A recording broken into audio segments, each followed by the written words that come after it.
Mais merci beaucoup. Bonjour tout le monde. Donc, je m'appelle Conti, moi je suis le directeur d'Action Prévention Verdun et j'ai ma collègue avec moi, Christina Golo, qui est la coordonnatrice des loisirs chez Action Prévention Verdun. Donc aujourd'hui, on va vous présenter très sommairement un peu les services qu'offre Action Prévention Verdun partout dans l'arrondissement. On m'a donné seulement 10 minutes, donc on va essayer de faire ça quand même de façon assez efficace, mais évidemment, c'est beaucoup de travail qu'on fait. C'est beaucoup d'employés, on a à peu près une 25 employés à temps plein dans Action Prévention Verdun, donc on est répartis partout à travers l'arrondissement. Donc, on peut déjà changer. Donc, Action Prévention Verdun existe depuis 24 ans maintenant et notre mission, c'est de soutenir la population verdunoise afin qu'elle soit actrice de l'amélioration de sa qualité de vie et de sa communauté. Donc, en gros, notre rôle à nous, c'est d'outiller les citoyens, travailler directement avec eux pour qu'ils participent aux changements sociaux qui se font ou dans nos interventions. Donc, vous avez déjà une petite partie de mon équipe. Donc, comme je disais, on est plus qu'une vingtaine. Vous en avez près une dizaine juste ici, qui travaillent partout dans l'arrondissement, donc autant sur la terre ferme qu'à l'île des Sœurs. On a donc deux grands volets d'activité. On a les services d'intervention, on a des services de loisirs. Donc, pour les services de loisirs, évidemment, ça inclut plusieurs services qui sont partout à l'arrondissement. Et on va commencer à vous les détailler. Je vais vous passer ma collègue. Bonjour, alors moi c'est Christina Golo, je suis coordonnatrice des loisirs pour Action Prévention Verdun. Je suis avec Action Prévention Verdun depuis 2017 déjà. Alors je coordonne et accompagne une équipe extraordinaire d'animateurs qui ont chacun en charge un volet différent qui rejoint différentes clientèles. Alors nous avons le camp de l'île qui est un camp estival qui se déroule à l'École des Marguerites à l'île des Sœurs. Alors, c'est un partenariat étroit avec l'arrondissement. C'est eux qui font le lien entre la commission scolaire et nous pour pouvoir être là. Nous avons la station, le centre intergénérationnel où se trouvent les activités pour les 50 ans et plus et pour les ados.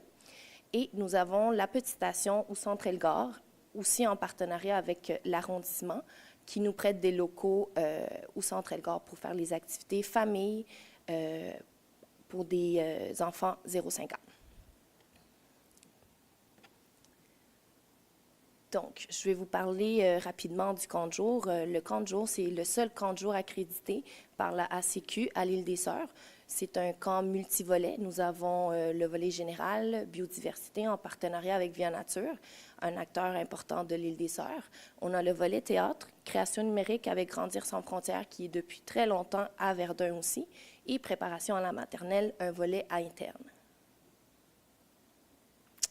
Juste quelques statistiques importantes. On reçoit à peu près 140 jeunes par semaine pour une durée de 7 semaines.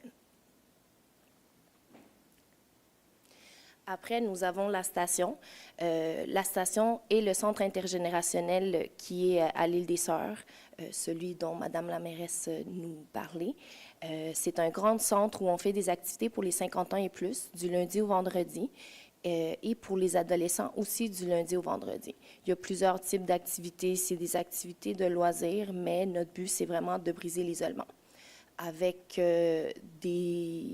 avec l'aide de l'arrondissement, la subvention de l'arrondissement et aussi d'autres revenus autonomes, on a pu agrandir notre clientèle aussi adolescente, qui est un volet très important à la station. Et depuis l'année dernière, on a vu une augmentation très importante des ados qui sont super importants à rejoindre dans notre communauté.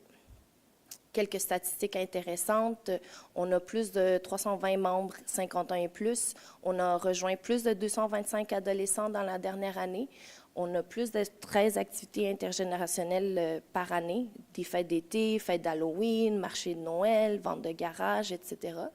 Et on a plus de 30 activités pour les adolescentes. Sorties, ateliers, conférences, ça varie beaucoup. Après ça, nous avons la petite station qui se trouve au centre Elgar. C'est une salle qu'on a qui ressemble un peu à une garderie. On fait des activités pour les familles le matin, de 10 heures à midi. On rejoint surtout les parents qui n'ont pas accès à des garderies ou les mamans qui sont en congé de maternité. Notre objectif, comme je vous dis, c'est briser l'isolement, puis aussi faire de l'éveil avec les enfants 0-5 ans qui n'ont pas la chance d'être en garderie. Comme vous voyez, on fait plusieurs activités d'éveil. Après ça, si on parle un peu de nos statistiques, on a plus de 6 000 participations à nos activités juste dans notre volet famille. On a 144 familles membres, plus de 16 événements spéciaux. Et on a aussi ouvert un nouveau volet de répit qui se fait par des références internes avec l'aide de la table de concertation et tous nos partenaires et acteurs de Verdun. C'est un nouveau projet, mais qui est très important. Alors, je pense que j'ai pas mal fait le tour. Je vous laisse la parole avec Conti. Donc, pour les services d'intervention, on a plusieurs services qui sont disponibles. Donc, on peut commencer tout de suite avec la médiation et la sécurité urbaine qui est financée par Prévention Montréal, qui est un partenaire aussi de l'arrondissement. Prévention d'exploitation sexuelle chez les jeunes. On a aussi du travail de milieu pour les familles issues de l'immigration et des communautés culturelles. Et finalement, du travail de milieu ou d'intervention auprès des aînés de 50 ans et plus qui sont en situation de vulnérabilité. On peut passer à la prochaine. Donc, pour commencer avec la médiation, l'objectif d'un médiateur, c'est de s'assurer qu'il y a une entente ou il y a une discussion ouverte entre deux parties. Donc, notre médiateur est disponible pour faire de la médiation entre les citoyens.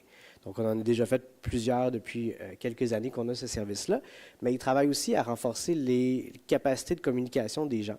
Donc, on fait de la formation dans les organismes jeunesse partout à Verdun, chez CJE par exemple, et l'objectif, c'est d'outiller ces jeunes-là pour qu'ils soient meilleurs communicateurs. Et pour donner quelques statistiques, donc on a plus de 40 conférences, ateliers qu'on a offerts. On a fait un grand sondage l'année passée. On a rejoint plus de 500 Verdunois sur un sondage sur la sécurité. Les gens ont donné leur opinion. On a 13 participations au comité itinérance. On travaille étroitement avec, évidemment, l'arrondissement qui gère le comité itinérance. Et on a donc rejoint plus de 850 personnes dans nos formations, ateliers et autres.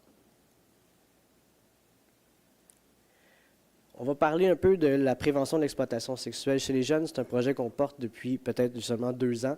L'objectif, c'est d'outiller la communauté et les groupes communautaires qui sont autour pour faire de la meilleure prévention. On s'est rendu compte qu'il y avait un manque d'information, il y avait un manque de compétences des fois chez les partenaires, manque d'information. Donc, depuis 2 ans, on travaille fort à ce que tous les groupes, les partenaires, les écoles aient la même information puis qu'on travaille de façon cohérente. Donc, vous pouvez voir, on a fait un rapport de plus de 80 pages qui a été transmis évidemment à l'arrondissement. On a fait plus de 50 rencontres avec les partenaires autour. Donc, vous voyez un peu le portrait du travail qui a été fait. On fait donc de l'intervention auprès des familles issues de l'immigration. C'est notre travailleuse de milieu qui fait ce travail-là, en collaboration évidemment avec le CIUS, les services du CLSC et les partenaires communautaires et institutionnels. Donc, on a rejoint facilement plus de 200 familles rejointes par année par ce service-là. Il y a eu, entre autres, l'année passée, plus d'une vingtaine de femmes qu'on a accompagnées qui sortaient de situations de violence conjugale. Ça a été un truc qui a été très, très présent l'année passée, puis qu'il fallait souligner. Et on a rejoint une trentaine d'adolescents aussi pour l'intervention. Et finalement, pour l'intervention auprès des 50 ans et plus, c'est un travail qui est assez semblable, donc repérage, accompagnement des personnes plus vulnérables. Donc, on a 2 intervenants qui sont dans le quartier, qui se promènent dans les cafés, dans les centres communautaires, partout où il peut y avoir des personnes de 50 ans et plus, à la station, entre autres. On est présent et on travaille avec eux. Donc, c'est plus de 350 accompagnements qui ont été faits juste l'année passée, de personnes qui ont besoin d'aide sur des fois des trucs très faciles, comme aller chercher de l'aide pour le logement, pour l'alimentaire, pour le loyer. Il y a un peu tout ça qui se fait. Donc, voilà. On a évidemment beaucoup de partenaires financiers. L'arrondissement, évidemment, c'est important de souligner son apport. L'arrondissement de Verdun nous supporte dans la plupart des projets qu'on a, pas seulement financièrement, mais aussi à travers ses services, à travers le travail des élus qui sont là, qui nous connaissent bien aussi. Vous avez les autres partenaires. Évidemment, on est financé au niveau fédéral et provincial et municipal aussi. Donc, c'est ce qui nous permet de faire tous les services qu'on offre. Merci beaucoup. Merci beaucoup, Conté Chim et Christina.